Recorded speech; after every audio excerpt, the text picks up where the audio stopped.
0.57% తగ్గిస్తే దాన్ని కూడా చిన్నగా చేసి చూపే ఒక చిల్లర ప్రయత్నం ఈరోజు రేవంత్ రెడ్డి చేసిండు. దాంతోపాటు ఇంకా నికృష్టపు మాటలు. తెలంగాణ ఏదో వీళ్ళు మాకు అప్పచెప్పినాడే సర్ప్లస్గా ఇచ్చినామని చెప్తున్నాడు. రేవంత్ రెడ్డికి చరిత్ర తెలియదు, ఆయనకు వర్తమానము తెలియదు, లెక్కలు అంతకంటే తెలియదు.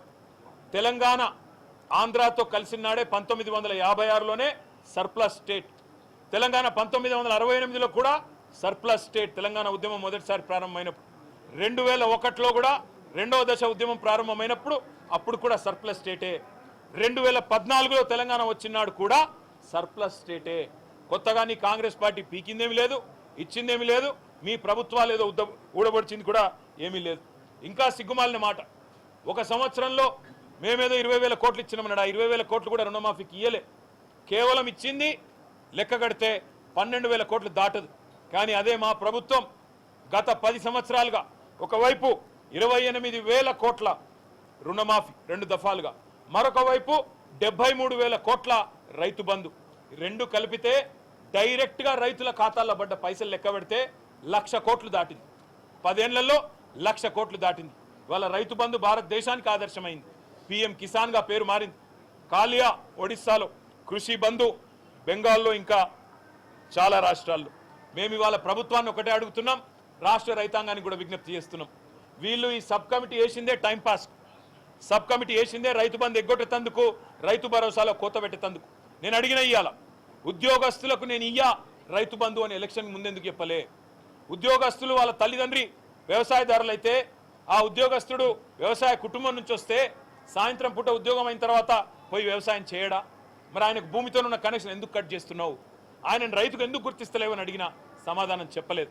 అదేవిధంగా పాన్ కార్డు కింద పెడితే ఇవాళ దాదాపు 1,30,00,000 పాన్ కార్డులు ఉన్నాయి తెలంగాణలో. మరి వాళ్ళందరికీ కట్ అంటే ఇక మిగిలేది ఎవడు ఆలోచించమని కోరిన. ఐటీ అంటున్నావు, ఇవాళ పాపం ఇన్కమ్ ట్యాక్స్ కట్టేటోళ్ళల్లా రైతు బిడ్డలైన ఐటీ ఉద్యోగులు ఉన్నారు, జర్నలిస్టులు ఉన్నారు. మరి రేపటి రోజున ఐటీ కట్టేటోళ్ళందరికీ తీసేస్తా రైతు బంధు అంటే ఎవడు మిగులుతాడు? అందుకే నేను అడిగినా దానికి సమాధానం లేదు. ఎటు పెట్టి వీళ్ళ సిద్ధాంతం ఒకటే, ఎలక్షన్లకు ముందేమో అందరికీ అన్ని, ఇప్పుడు ఎలక్షన్లు అయిపోయినాయి కదా కొందరికే కొన్ని, అట్లా కటింగులు పెట్టి ఏదో రకంగా తప్పించుకోవాలన్న ఎజెండా తప్ప వీళ్లకు చిత్తశుద్ధి మాత్రం లేదు.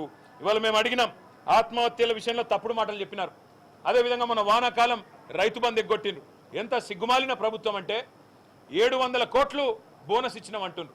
ఆ బోనస్ కూడా బోగస్ అని మేము చూపెట్టినాం. ఈరోజు మేనిఫెస్టోలో పెట్టిందేమో దొడ్డువడ్లకు, ఇక్కడ చెప్తుందేమో సన్నాలకు అని చెప్పి సన్నాయి నొక్కులు నొక్కుతా ఉన్నారు. అదేవిధంగా ఇలా మేము అడిగినాం, మీరు వానాకాలం రైతు బంధు ఎగ్గొట్టిండ్రు, మీరు అదేవిధంగా రైతు భరోసా అని పేరు మార్చిండ్రు తప్ప పైసలు మాత్రం పెరగలేదు. ఉన్నదే రైతు బంధును పేరు మార్చి కేవలం మార్పు అంటే ప్రజలు కోరుకున్నది, రైతులు కోరుకున్నది పేరు మార్పిడి కాదు. రైతులు కోరుకున్నది, ప్రజలు కోరుకున్నది గుణాత్మకమైన మార్పు. మాకు ఇంకిన్ని ఎక్కువ పైసలు రావాలి, ఎక్కువ పెట్టుబడి సాయం కావాలనే ఆలోచన చేసిండ్రు. అందుకే ప్రభుత్వాన్ని అడిగినాం, వానాకాలం ఎగ్గొట్టిండ్రు, మళ్ళొక్కసారి ఎగ్గొట్టే ప్రయత్నం చేయకండి, పెంచిన రైతు భరోసా ఇవ్వండి అని అడిగినాం. దాంతోపాటు మేము ఈరోజు వారికి ఇంకో 2-3 విషయాలు చెప్పాం. మేము ఈ ప్రభుత్వాన్ని నమ్మడం లేదు, వాళ్ళు చెప్పే కాకి లెక్కలు కూడా మేము నమ్మడం లేదు. 22,000 కోట్ల రూపాయలు దారి మళ్ళినాయి, దుర్వినియోగం జరిగిందని చెప్పి ఆయన చెప్తా ఉన్నాడు ఇవాళ రేవంత్ రెడ్డి. ఆయన మాటలు నేను కాదు కదా, రాష్ట్రంలో ఎవరు నమ్మతలేడు ఇవాళ. ఎందుకంటే పచ్చి అబద్ధాలకు ఆలంబనగా చేసుకుని బతికే వ్యక్తి. అందుకే చేసిన అరకొర రుణమాఫీని ఇవాళ ఏదో డబ్బా కొట్టుకుని నేను ఎవరు చేసిన అని చెప్పుకున్నాడు. కానీ ఇవాళ మొత్తానికి పూర్తి స్థాయిలో ఆనాడు కేసీఆర్ గారు చెప్పినట్టుగానే రైతు బంధుకు రామ్ అవుతుంది, నేను ముందే చెప్తున్నా కాంగ్రెస్ పార్టీ కోటేస్తా అని చెప్పి కేసీఆర్ గారు ఏదైతే చెప్పిండో ఇలా అది వాస్తవమైంది. 12 నెలలు రైతు బంధు ఎండబెట్టి 12 రోజుల్లో ఇచ్చినామని చెప్పి చెప్పుకునే ఒక సిగ్గుమాలిన ప్రయత్నం చేస్తున్నారు. సన్నాలకు 700 కోట్ల బోనస్ ఇచ్చినామని చెప్తున్నారు. కానీ 7,500 కోట్లు ఎగ్గొట్టిన రైతు బంధు అనే మాట మాత్రం వానాకాలం రైతు బంధు చెప్తలేరు. ఎగ్గొట్టింది కేవలం వానాకాలం మాత్రమే కాదు, ఇప్పుడే ప్రభుత్వానికి చెప్పినాం, రైతు భరోసా అని పేరు మార్చినావు కాబట్టి ఈ సంవత్సర కాలంలో 70 లక్షల రైతు కుటుంబాలకు నీ ప్రభుత్వం బాకీ ఉన్న మొత్తం 26,775 కోట్లు. ఎందుకంటే నువ్వే చెప్పినావు ఎకరానికి 5,000 కేసీఆర్ ఇస్తుండు, నేను 7,500 ఇస్తా అని చెప్పినావు. కేసీఆర్ ముష్టేస్తున్నాడు అని చెప్పి ఆనాడు ఎటకారపు మాటలు మాట్లాడినావు.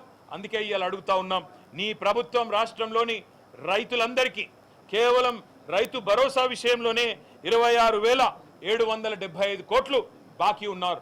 అదేవిధంగా మీరు ఈరోజు ఏదైతే అరకొర రుణమాఫీ చేసినా అని చెప్తున్నారో అందులో కూడా మరొక 20,000 కోట్లు రుణమాఫీ కూడా బాకీ ఉన్నది. దాంతోపాటు ఇంకొక మాట కూడా నేను మీకు చెప్పాలి. ఇవాళ ఎంత అన్యాయం అంటే ఈ ప్రభుత్వం మాటలు మేము నమ్మమనే మాట ఊరికే అనట్లేదు. నేను 22,000 కోట్లు ఏదో దారి మళ్ళినాయి, ఏదో తప్పు జరిగింది అని ఒక వాతావరణం కల్పించి రేపు పత్రికల్లో దాన్నే తాటికాయంత అక్షరాలతోని వచ్చేటట్టు మీడియా మేనేజ్మెంట్ చేసి హెడ్లైన్ మేనేజ్మెంట్ చేసి మరి రైతు బంధు డబ్బులన్నీ ఖరాబ్ అవుతున్నాయి కదా, ఇన్ని రోజులు కేసీఆర్ ఖరాబ్ చేసిండు కదా అనే ఒక అభిప్రాయాన్ని కలిగే విధంగా చేసి కటింగు పెట్టే ఆలోచనలో భాగంగా ఈ కార్యక్రమం అంతా జరుగుతున్నది. అందుకే రాష్ట్రంలోని ఉద్యోగులకి, రాష్ట్రంలోని పాన్ కార్డ్ హోల్డర్లకి, రాష్ట్రంలో ఉండే మన పత్తి రైతులకి, కంది రైతులకి, అదేవిధంగా ఒక పంట పండించే సోయా రైతులకు కూడా అనుకుంటా వారందరికీ నా ప్రార్థన, నా విజ్ఞప్తి, ఈ ప్రభుత్వం ఇవాళ ఎత్తగొట్టే ప్రయత్నం చేస్తున్నది. ఈ ప్రభుత్వం ఇవాళ కేవలం రైతు బంధుకు రామ్ రామ్ చెప్పే ప్రయత్నం చేస్తున్నది. మనం ఖచ్చితంగా అవసరమైతే అందరం కూడా ఈ ప్రభుత్వం మీద ఎక్కడికక్కడ మీ గౌరవ ఎమ్మెల్యేలు ఉంటే వారిని, ఎమ్మెల్సీలు ఉంటే వారిని, మీ స్థానిక ప్రజాప్రతినిధుల్ని రేపు స్థానిక సంస్థల ఎన్నికల్లో కూడా నిలదీయండి, అడగండి. సంక్రాంతి తర్వాత అంటున్నారు, ఇప్పుడు మరి ఏ సంక్రాంతో చెప్తలేరు. అది 24 సంక్రాంత, 25 సంక్రాంత, ఎందుకంటే రుణమాఫీ కూడా గిట్లే చెప్పారు. డిసెంబర్ 9 సంతకం అన్నారు, మళ్ళీ తర్వాత మర్చిపోయినరు. 2 డిసెంబర్ 9 దాటినాయి, రుణమాఫీ కూడా కాలే. అందుకే మేము రైతు సోదరులందరికీ విజ్ఞప్తి చేస్తూ ఉన్నాం. 10 ఏళ్ళు ఎట్లుండే తెలంగాణ వ్యవసాయం మీ కండ్ల ముంగటుంది. గత సంవత్సరంగా ఎంత క్షోభ పెడుతున్నది కాంగ్రెస్ ప్రభుత్వం మీ కండ్ల ముందుంది. అందుకే స్థానిక సంస్థల్లో తప్పకుండా వీళ్ళకు బుద్ధి చెప్పే విధంగా మీరు తీర్పునివ్వండి. ఇంటింటికి ఓట్లకు వచ్చే కాంగ్రెస్ నాయకులను నిలదీయండి. రైతు భరోసా అన్నారు, 10,000 కాదు 15,000 అన్నారు, ఏవి కొడక అని అడగండి. ఎక్కడ బాయ్ నీ రుణమాఫీ అని అడగండి. ఎందుకు పెడుతున్నారు కట్టింగ్లను అడగండి. ఏమైనాయి నీ 6 గ్యారంటీలను అడగండి, నిలదీయండి. ఖచ్చితంగా ఎక్కడికక్కడ కాంగ్రెస్ నాయకులను గల్లాబట్టి అడగండి అవసరమైతే. ఎందుకంటే అధికారం ఇచ్చింది మీరు, అధికారం ఇచ్చింది రైతులు, కాబట్టి తప్పకుండా గల్లాబట్టి అడిగే అధికారం మీకున్నది. చివరిగా నేను చెప్పేది ఒకటే, ఈ దివాలా కోరు ముఖ్యమంత్రికి చాలా అడ్డగోలు మాటలు మాట్లాడిండు కేసీఆర్ గారి గురించి, మా పార్టీ గురించి. ఈ చిల్లర మాటలు ఎందుకు మాట్లాడుతుండో మాకు తెలుసు. ఆయనకు పాపం బర్దాష్ అయితలేదు. బీఆర్ఎస్ పార్టీ ఈరోజు రాష్ట్ర వ్యాప్తంగా తీసుకున్న కార్యక్రమాల వల్ల ఆయనకు నిద్ర పడతలేదు, మనసున పడతలేదు. ఏదేదో మాట్లాడిండు, ఊరేయాలి అంటాడు, ఏదో చేయాలంటాడు, ఏదో చేయాలంటాడు. నాకైతే అనుమానం ఉంది. నేను రేవంత్ రెడ్డి కుటుంబ సభ్యులకు కూడా విజ్ఞప్తి చేస్తా ఉన్నా, దయచేసి ఎక్కడో దూరం లేదు, ఎర్రగడ్డ దగ్గరనే ఉన్నది, తీసుకుపోండి, ఇడిచిపెట్టకుండా ఇట్లా రేపు ఎల్లుండే ఉన్న కరిస్టెట్ కూడా ఉన్నాడు చూస్తుంటే తప్పకుండా తీసుకుపోయి చూపెట్టండి, కాపాడుకోండి పాపం. ఎందుకంటే చిన్న వయసులో ఉన్నాడు ఇంకా, కాబట్టి కాపాడుకోమని చెప్తా ఉన్నా. చివరిగా నేను చెప్పే మాట ఒకే ఒక్కటి, ఎన్ని అబద్ధాలు నువ్వు చెప్పినా నిన్ను ప్రజలు నమ్మతలేరు. నిన్న కూడా చిల్లర మాటలు చాలా మాట్లాడిండు, ఇవాళ కూడా చాలా చిల్లర మాటలు మాట్లాడిండు. ఒకటి మాత్రం వాస్తవం, నువ్వు ఎన్ని ప్రయత్నాలు చేసినా, ఎన్ని కేసులు పెట్టినా, మమ్మల్ని ఎన్ని తిట్లు తిట్టినా, ఎన్ని శాపనార్థాలు పెట్టినా పిల్లి శాపాలకు ఉట్లు దిగాయి. నువ్వు ఎన్ని రకాలుగా తిట్టినా, ఎంత విచిత్రంగా తిట్టినా మాకు ఫరక్ పడది.